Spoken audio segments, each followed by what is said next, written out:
श्री राम समर्थ। संत समागम समस्त साधनों का राजा है। मनुष्य जन्म पाना, संतों से भेंट होना और उन्हें पहचान कर उनका सहवास होना, ये तीनों बातें बड़ी दुर्गम है। इसीलिए कहा जाता है कि संत समागम जैसा कोई लाभ नहीं। संत समागम सभी साधनों का राजा है।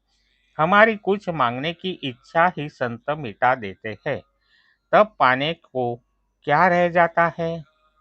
संत बनना व्यवहार की दृष्टि से कोई सुख की बात नहीं होती।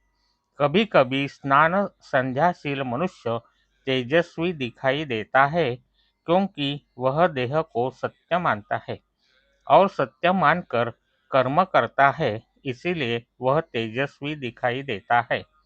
हो सकता है कि कोई संत तेजस्वी न दिखाई दे, किंतु भीतर विहार करने वाले भगवान के ज्ञान के लिए उपयुक्त उसका शरीर होगा।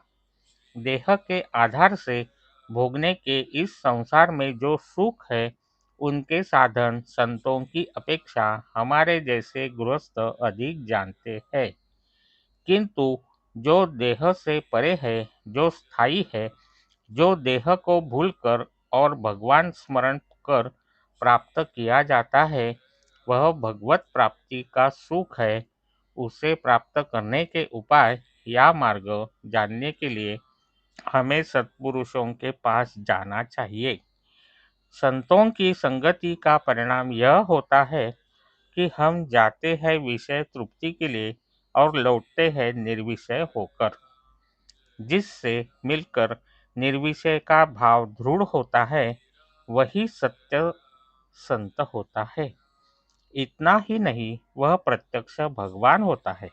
हमारे मन में ऐसे संतों के सहवास के लिए तड़पन और लगन होनी चाहिए। संत हमें अपने असली रूप की पहचान करा देते हैं।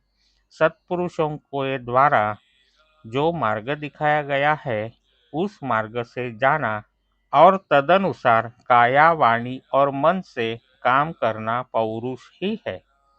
रेलगाड़ी में किसी भी दर्जे में बैठने वाले लोग और बिना टिकट के लोग भी सीधे आखिर के स्टेशन पर पहुंच जाते हैं। इसी प्रकार संतों की संगति करने वाले सभी लोग भगवान तक पहुंच ही जाते हैं। उनमें बिना टिकट के यानी दुष्ट, पापी, त्याज्य, दुराचारी और अयोग्य लोगों का भी उद्धार हो जाता है। शर्त है कि सबको गाड़ी में बैठना चाहिए। यही सत्संगति का महत्व है। परमार्थ साधने के लिए सत्संगति बहुत उपयोगी होती है। संगति तीन प्रकार की होती है। एक, संतों के देह के साथ प्रत्यक्ष सहवास। दो, संतों के द्वारा बताए गए मंत्र का उपयोग। और तीन, संतों के विचारों की संगति। संगति का परिणाम अनजाने हो जाता है, अतः संत संगति करें। हमने जिस हेतु से जन्म लिया है, वह केवल संत ही जानते हैं, अतः उनकी शरण में जाए।